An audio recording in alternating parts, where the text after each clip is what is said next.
property owners to the east end of this putrid landfill.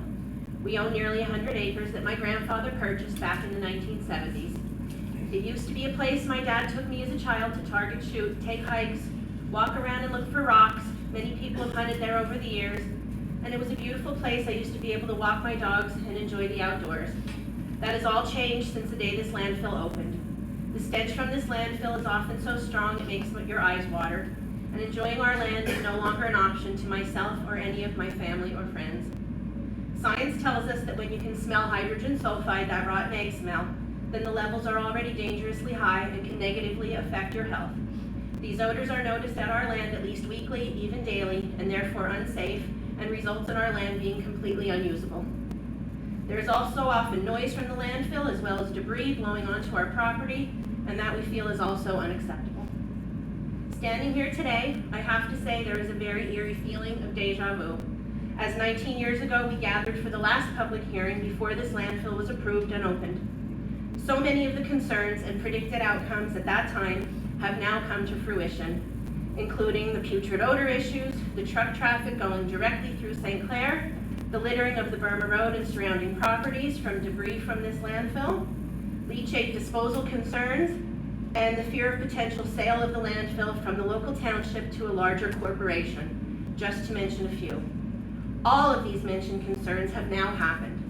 This landfill has been nothing but problems since day one, and now as predicted, a large corporation, Waste Connections from Texas, has purchased it. It is no longer owned and operated by Blythe Township and FKV, even though 19 years ago, Blythe Township promised that that would never happen.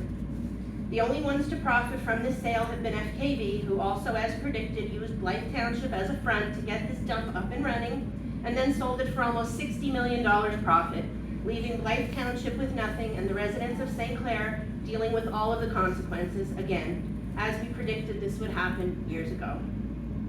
I have many concerns, and I have some direct questions for DEP that I would like answers to. Question 1.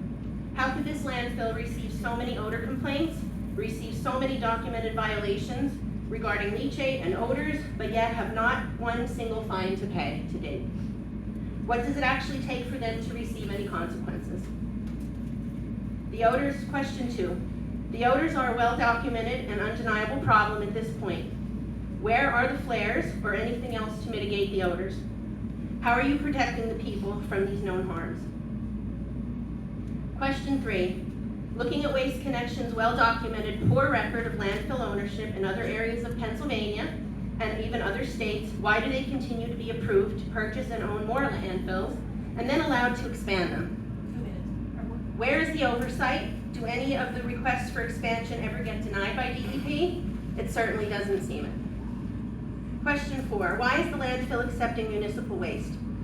Their current permit does not allow for that, but yet anyone with eyes can drive by and take a look and see that there is litter and paper materials all along their nets, which by the way also makes its way to the Burma Rd and to my family's adjacent property.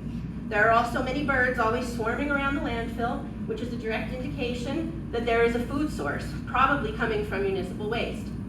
I feel there's also proof of this when looking at the list of the many truck violations they received, 308 of them in 2023, which is public record, and then cross-checking to see that many of these trucks receiving the violations are registered through PennDOT as municipal waste haulers.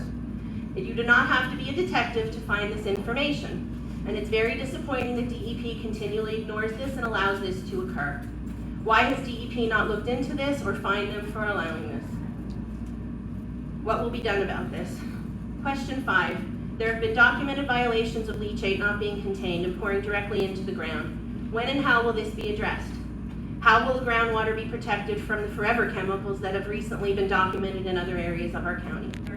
In closing, I want to reiterate that the BRADS landfill has not been good neighbors or stewards of the land. The consequences have already been extensive, and I am asking on record that DEP deny their current permit request and to extend their operations for another 10 years and any future expansions, as we, as adjacent property owners and residents, have already endured enough. Please do your job, DEP, and improve oversight of the many issues that are already occurring and ongoing. This dump should actually be shut down before the damage is irreversible and something happens to our precious drinking water, if it already hasn't. Schuylkill County as a whole has endured enough between all of the landfills and the biosolids that our friends out in the West End endure every day. It is time to stop protecting the corporate polluters and start protecting the people and the environment. Thank you for your time and attention.